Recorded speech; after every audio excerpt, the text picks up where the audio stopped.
Whew, finally. We made it, guys. They announced the new Warhammer DLC, and ooh boy, is it looking like a good one. The Twisted and the Twilight. Unsurprisingly to many, it's of course going to be a Lord Pack DLC, pitting the Wood Elf forces against the Skaven clan Molder. Today we're just going to take a quick look at all the new units, speculate what they're going to be good for in multiplayer, and have a good time. So let's get right into it. So, to start it all off, we have the Wood Elves, one of the posted legendary lords, the Sisters of Twilight.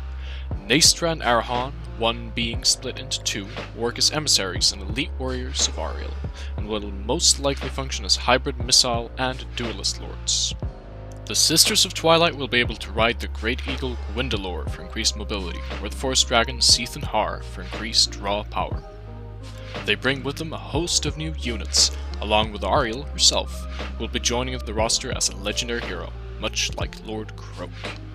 Wielding a mix of life, dark, and high magic, Ariel is sure to be a fantastic caster choice along with an intimidating hero presence on the battlefield.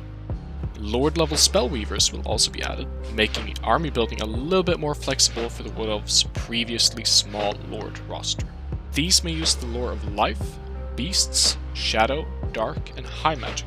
A lot of people were hoping for CA to add all lores of magic for the Wood Elves, much like the Slann and the High Elves, but it's a really good start. Now for the units. Soats, or Zoats, however you wish to pronounce it, are the front-runner new units for the Wood Elves.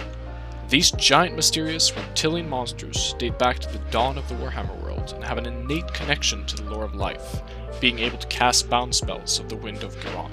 They'll be bringing some much-needed armor-piercing, monstrous presence and mass to the Wood Elf roster, as they historically have really struggled with those heavy cavalry factions. We're really hoping these guys can improve some of those real bad matchups. Looking forward to it.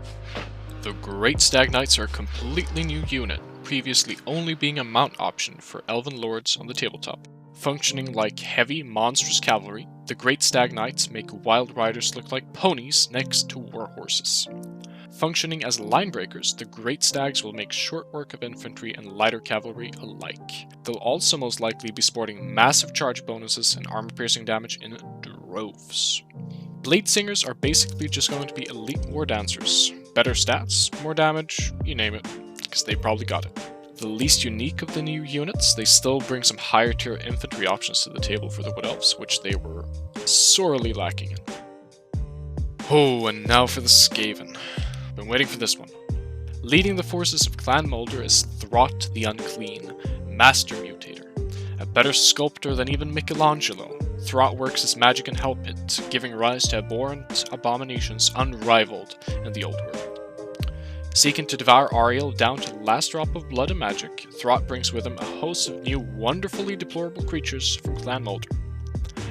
Most horrible of all is Gorich, a Chaos General who was unlucky enough to be punished by Archaon for his mistakes, and sent to Hellpit for experimentation. Throt, fusing his mind with a colossal rat ogre, created an abomination of slaughter. Gorich is going to be a legendary hero choice for the Skaven, bringing with him some mean, beefy stats and damage to boot. Packmasters are also new heroes for the Skaven. Functioning like the Beastmasters of Nagaroth or Necrotects of Khemri, the Packmasters prod and direct the beasts of Clan Molder while summoning wolf rats to aid in the heat of battle. And on that topic we have the wolf rats. These fast rodents can be brought as simple harassers, cheap armor-piercing flankers, or poison-spreading little fiends. This means that the Skaven can finally bring some fast, hound-like units to chase down routing troops. So, the mutant rat ogres. They're bigger, meatier, and better versions of normal rat ogres, sacrificing numbers for a solo monster, ready to break the faces of enemy monsters. Step into the ring. Last but not least, we have the Brood Horrors. Brood Horrors are massive, fast, and angry, being perfect candidates to break through those pesky infantry lines.